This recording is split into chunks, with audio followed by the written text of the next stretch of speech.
In a secret realm called Heritage Zero, which was an abandoned village full of fog, night fell. A red-haired woman who was the great disciple of the celestial king of the sword, the older sister of Jai Gang named Hong Yao, who was in her 7th transformation, set foot on top of a rock, and with a serious look she realized that this place was enough to irritate people. She assumed that those awakened with less than 6 transformations could not enter here. In front of her appeared several spirits which noticed her presence and began to approach. Seeing this, she took a leap, firmly grasped the sword, and decided to seek information about Gu Kaishen's apprentice. Just before the spirits could make a move, she began to move at great speed and without much effort cut their bodies in half. In front of her was a tombstone, which was emitting an evil energy similar to Little Nine's poisonous mist. She began to observe the tombstone, and it didn't take long for her to realize that it was the source. She didn't know what kind of entity this tombstone was, as it had an ancient presence from about 100 years ago but still remained very strong.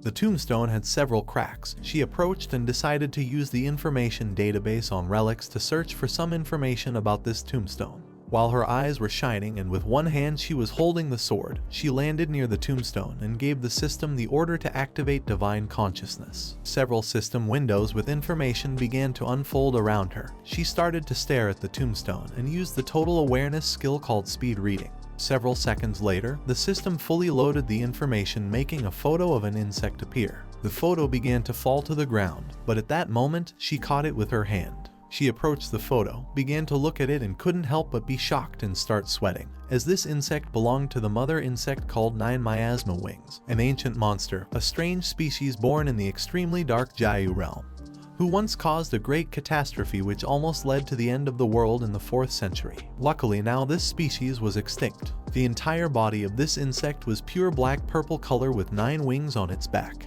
It had a strong venom that could transform into poisonous mist. Its toxicity could corrode everything in the world, including spiritual voids. While the tombstone was surrounded by a powerful evil energy, the moon came out, and she thought this was not good since Jiang had a hidden calamity. She decided to tell Master about this as soon as possible. At the same time, in the Tanjiao camp, the beast opened its mouth and prepared to attack. But some time later, its body fell to the ground, and the insects began to devour it. Jiang, who was standing next to it with his hand on his waist, started observing the beast. The insects had devoured a total of 4 beasts. Their devouring value had increased quite a bit. If he got first place in entering camp evaluation, he would be able to complete 2nd transformation very soon. He turned back to where Mu Hankyu and Luo Sandao were, reached out his hand to the sky and explained to them that 10 blue flags were more than enough for him to stay in first place. He gave each of them a flag so that at least they could enter the top 10. Mu Hankyu and Luo Sandao took the flags, closed their eyes, and with a pleasant smile,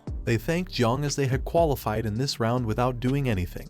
At the same time, in another part of the camp, Bai Feng and Tan Ying managed to defeat the fierce beast shaped like an eagle. Now its corpse was lying on the ground. Tan Ying, who was lying on the ground next to the beast's corpse, began to wipe her forehead with her hand, and while she was breathing heavily, she couldn't help but feel happy since they had finally managed to defeat the beast. Bai Feng, who was standing beside, realized that the entrance evaluation for the camp was about to end. He thought that Jiang Wuxuang would definitely come in first place. At that moment, the speaker began to sound because the camp entrance evaluation had ended. Those who had advanced to the next round could gather in the square, and those eliminated had to leave the camp within the next 3 minutes, and offenders were going to be punished with death. Jiang began looking at the sky and was somewhat surprised. Seeing that the first round had ended, he didn't take long to realize that the 10 fierce beasts that had been released into the camp had been killed. While his body was giving off Little Nine's poisonous mist, he thought that leftovers from beasts were also food. He decided to let out the insects and gave them an order to go look for other fierce beasts and eat everything they could while avoiding people as much as possible. At the same time, the nurses arrived at the camp and began to take away the participants who were injured. On one of the stretchers was Xiao Beihan, who had lost an arm and had it bandaged. He hadn't died. He was conscious and very angry. He started looking up at the sky, clenched his teeth, and felt relieved as he was finally going to be able to leave the camp. He asked Jiang Chen to wait because when he returned home, he would see how his grandfather would punish him. Someone wearing boots stepped onto stage. This person was none other than Gu Kaishen. He crossed his arms and with a serene look gave orders for all those who had advanced in round to come with him to the Forbidden Zone for next test. Upon hearing this, the participants began to converse among themselves. Gu Kaishen had not mentioned doing the next test in the Forbidden Zone. The 8 great forbidden zones of China. Each one was a place with natural treasures, but they were also extremely dangerous places. Although some were afraid, others knew that there was nothing to fear since they had the King of the Celestial Sword to guide them. Some had heard that it was not easy to enter the forbidden zones, so they did not know how so many people were going to go. While they were conversing, Gu Kaishan grabbed the handle of the sword and slowly began to unsheath it. While his eyes were shining, he started to stare at them, unsheathed the sword and began to point at them with the blade. He knew that according to Hong Yao's research, Jiang Chen had the forbidden calamity called 9 Wings of Miasma. He began to look at them and decided to use the celestial sword. Then he started swinging the sword quickly and accurately. Dawn was almost upon them and the person who was supposed to come would arrive soon. He put his knee on the ground, bent down, threw the sword towards the sky, put his other hand near his face and lowered his head. The participants began looking up at the sky and witnessing this, they couldn't help but be shocked and start wondering what was happening. At that moment, the ground began to shake and several seconds later, it started to break. In the area where they were, it detached from the ground and began to fly.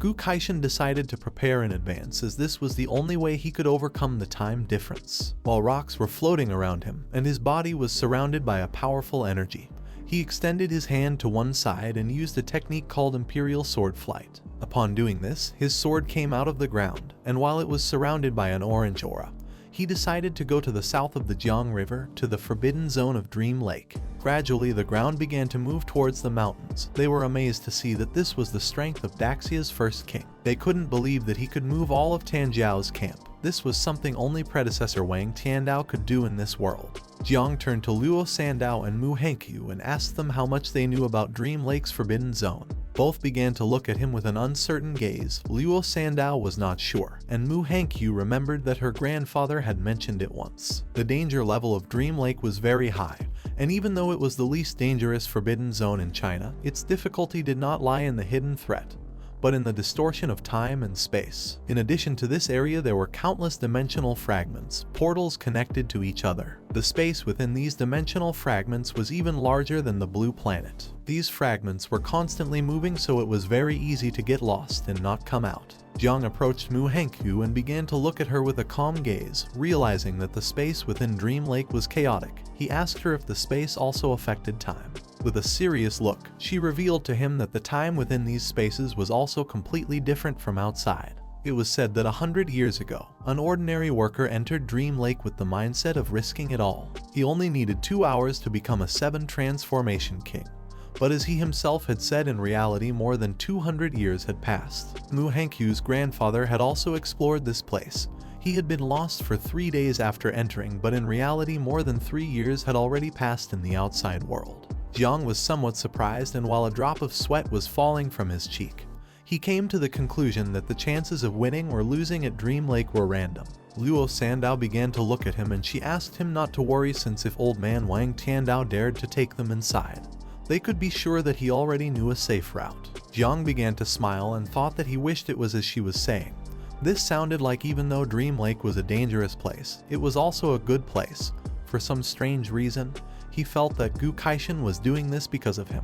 While the sky was starry, Gu Kaishan crossed his arms. Now that Hong Yao had found the calamity of the 9 wings, it was likely that Xiao Zhengguo would soon surpass him, and then this secret would not be able to be hidden. He hoped to gain enough time in Dream Lake to go look for allies. The next day, several men arrived at the area where the Tanjiao camp used to be, but now all that remained was a large hole in the ground. They stood on top of a rock and started observing the area, realizing that the King of Celestial Sword had taken away all of Tanjiao's camp, which is considered as best upcoming generation's camp in their southern war zone.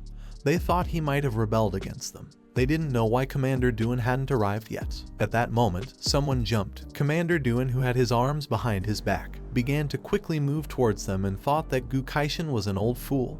He did not know if he was asking him to bet his life with him.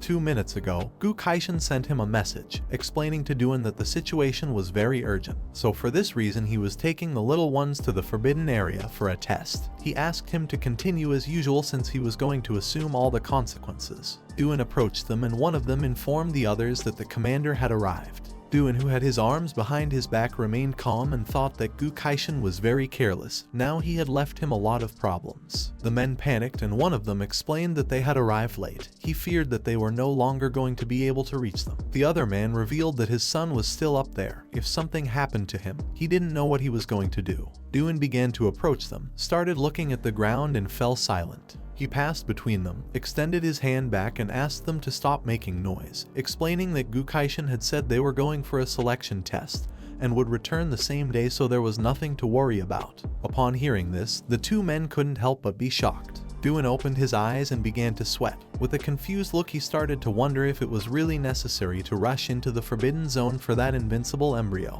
He didn't know if he was trying to hide or run away from something. He began to remember what Gu Kaishan had told him and his expression changed. He couldn't help but be shocked and start wondering if this was about the 9 miasma wings. This is the end of the video. If you guys want to see the next part, then don't forget to subscribe and like the video.